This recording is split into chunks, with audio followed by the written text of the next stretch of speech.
पवन सुत पावन नामू अपने बस कर राखू रामू। सुमिरि पवन सुत पावन नामू बस कर राखू रामू। सुंदर नव बेस्रामय आई राम बरात। रचना मंडप की भई मिटे सकल उत्पात। अति गह गए बाजने बाजे सबई मनोहर मंगल साजे। यूत यूत मिले सुमुखी सुनैनी करहि गान कल कोकिल बयनी। अति घने बाजे बजने लगे और सबने मनोहर मंगल सजाए। सुंदर मुख, सुंदर नेत्र और कोकिला के समान कंठों वाली स्त्रियों के समूह परस्पर मिलकर खुशी के साथ गाने लगे। सुख विदेह कर बरण न जाई जन्म दरिद्र मनहु निधि पाई। विगत त्रास बैसी सुखारी जन्म विदु उदय चकोर कुमारी। जनक जी के सुख का वर्णन नहीं हो सकता। मानो जन्म के दरिद्री ने खजाना पा लिया। दुख छूटने से जानकी प्रसन्न हुई, जैसे चंद्रमा के उदय से चकोर का बच्चा। जनक कीन कौशिकहि प्रणामा प्रभु प्रसाद धन भंजु रामा। मोहि कृत कृत्य कीन दोबाई अब जो उचित सो करिय गुसाई। जनक जी ने विश्वामित्र को प्रणाम कर कहा कि आपकी ही कृपा से श्री रघुनाथ जी ने धनुष का भंजन किया है, धनुष को तोड़ा है। सो हे मुनि, मुझे दोनों भाइयों ने कृतार्थ कर दिया। अब जो उचित हो सो कीजिए। कहे मुनि सुनो नर नाह पृथ्वीना रहा विवाह चापयाधीना। टूटत ही धनु भयउ विबाहु सुर नर नांग विदित सब काहू। मुनि ने कहा कि हे राजन, आप तो जानते ही हैं कि धनुष के अधीन ब्याह था, सो धनुष टूटते ही ब्याह हो गया। ये देवता, नर नाग, मुनि सब जानते हैं।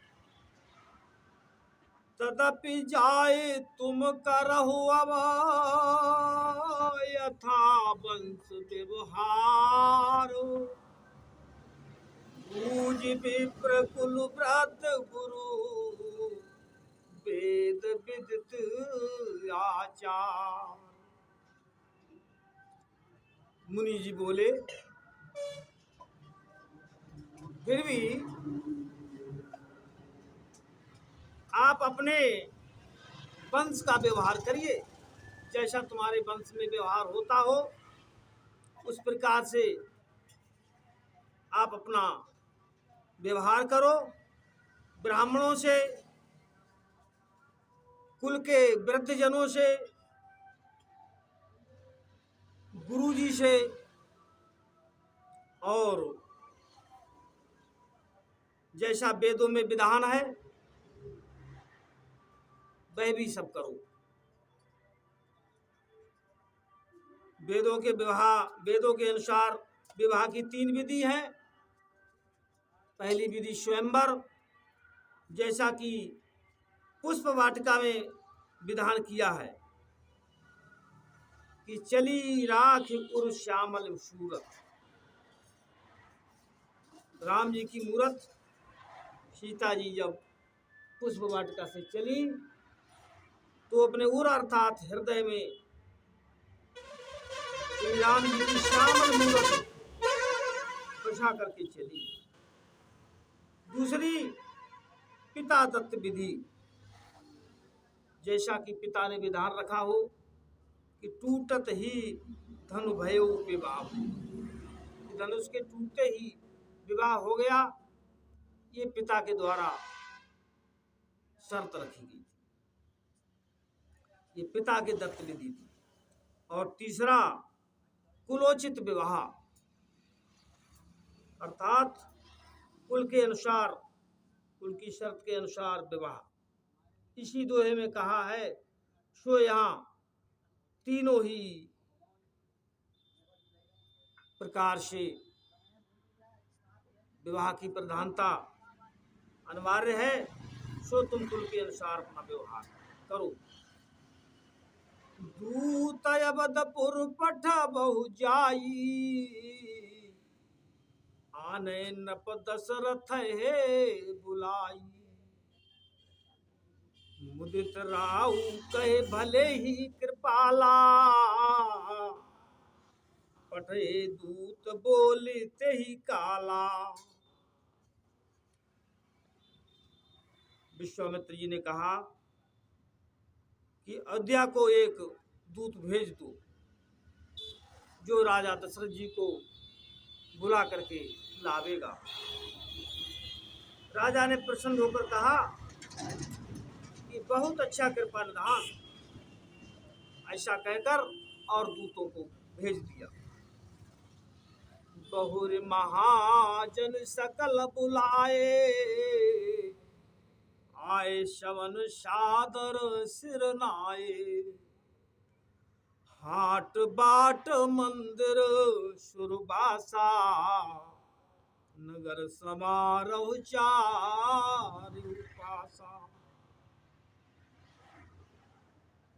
फिर राजा जनक जी ने सब महाजनों को बुलाया। उन सब महाजनों ने आकर आदर सहित सिर नवाकर प्रणाम किया।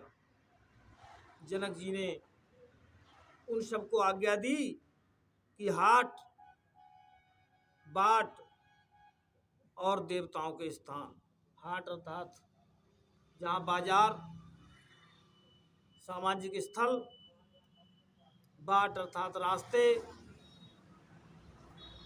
और देवताओं के स्थान अर्थात जहाँ जहाँ देव स्थान हैं उन सब के लिए और नगर के लिए चारों ओर से भली भांति अच्छी तरह से सजा दो। हरसी चले निज निज ग्रह आए, पुनि परिचारक बोली पठाए। रचहु विचित्र बितान बनाई, सिर धरि बचन चले सचुपाई। वे प्रसन्न होकर चले और अपने अपने घर आए और प्रचारकों को अर्थात सेवक जो कि ग्रह आदि सुधारने में निपुण थे, कुशल थे, वो सब बुलवाए। उनसे कहा कि जाकर सुंदर मंडप बनाओ, और वे हर्षित होकर वचन को सिरधार्य कर चले। पठे बोल गुड़ी तिन नाना, जो बितान विधि कुशल सुजाना। विधि बंद तिन की नय रंबा, बिरचे कनक कदली के खंभा। उन्होंने अनेक गुणी पुरुषों को बुलावा भेजा जो बितान बनाने में अर्थात बितान विधि में बहुत ही कुशल और निपुण थे। उन्होंने विधि अर्थात ब्रह्मा की रचना कर ब्रह्मा की वंदना करके और कार्य आरंभ किया और सोने के केलों के खंभे बनाए। हरित मणिन के पत्र फल पद्म राग के फूल रचना देख विचित्रयति मन बिरंची के भूल। हरित मणियों के पत्ते और फल पद्म राग मणियों के फूल बनाए, जिनकी बहुत विचित्र रचना देखकर ब्रह्मा का मन भूलता था। वेणु हरित मणिमय तब कीने सरल सपर्ण पर है नहीं छीने। कनक कलित अहि बेली बनाई लख नहीं पर सपर्ण सुहाई। सब बांस हरित मणियों के बनाए जो कि सीधे पत्ते सहित पहचाने नहीं जाते थे। सोने की नवीन पान की बेल सुंदर पत्ते सहित बनाई जो चीनी नहीं जाती। ते रच पचे बंद बनाए बिच बिच मुक्ता दाम सुहाए। मणिक मरकत माणिक मरकत कुलिश पिरोजा चीर कोरी पच रचे सरोजा। उस बेल में पच्ची करके लपेट लगाए, बीच बीच में मोती की माला के बंधन सोहते थे। माणिक अर्थात लाल सोना, मरकत श्याममणि, नीलम, कुलिश अर्थात हीरा, पिरोजा अर्थात हरी मणि, इनके कोरों को चीर के और पच्चीकारी करके कमल बनाए। किए भृंग बो रंग विहंगा गुंजत कुंजय पवन प्रसंगा। सुर प्रतिमा खम्बन गणिकारी मंगल द्रव्य लिए सब ठाड़ी। भौरे और अनेक रंग के पक्षी बनाए जो कि पवन के लगने से भौरे गुंजारते और पक्षी बोलते हैं। देवताओं की प्रतिमा खंभों में काढ़ी अर्थात खंभों में बनाई जो मंगल द्रव्य अर्थात मंगल सूचक पदार्थ दही आदि हाथों में लिए खड़ी थी। चौके भांति अनेक पुराए सिंदूर मणिमय महज सुहाए। सुमेरी पवन सुत पावन नामू अपने बस करि राखेउ रामू। अनेक प्रकार के चौक पुरे हुए सिंदूर मणिमय गज मुक्तायुक्त सहज ही शोभायमान लगते थे। सौरभ पल्लव सुभग सुठी किए नीलमणि को हेम बौर मरकत घवरे लसत पाट में डोर। सौरभ अर्थात आम के पत्ते, आम के पत्तों को सौरभ कहा जाता है। विशेष शोभा से भरे नीलमणि को खोद कर बनाए गए। नीलमणि को खोद करके विशेष प्रकार से आम के पत्ते बनाए गए। सोने के बौर अर्थात मौल और श्याम मणि की घर अर्थात छोटे छोटे अमीय रेशमी डोर में गूंथी। अर्थात आम के पत्ते, उन पर बौर और छोटी छोटी अमियां मणियों द्वारा रची गई। रचे रुचिर बर बंधन बारे, मनो मनो भव फंद सवारे। मंगल कलश अनेक बनाए, ध्वज पताक पट चमर सुहाए। ऐसे सुंदर श्रेष्ठ बंधनवार बनाए मानो कामदेव ने फंद संवारे हो। अनेक प्रकार के शोभायमान मंगल कलश बनाए। ध्वजा अर्थात झंडा, पताका अर्थात फरहरा छोटी छोटी झंडी, पट अर्थात वस्त्र जहां तहां लगाए गए। दीप मनोहर मणिमय नाना, जाय न बरण विचित्र बिताना। जय मंडप दुल्हन बैदेही, शोभरणय असमति कवि केही। अनेक प्रकार से दीपक सुंदर मणियों के बनाए। विचित्र बितान चंदवा वर्णे नहीं जाते। जिस मंडप में दुल्हन जानकी जी हैं उसका वर्णन करे, ऐसी मति कौन से कवि की है। अर्थात वह शोभा वर्णने में नहीं आ सकती। दूल्हे राम रूप गुण सागर, शोभितान तिहुलो उजागर। जनक भवन की शोभा जैसी, ग्रह ग्रह प्रतिपुर देखिए तैसी।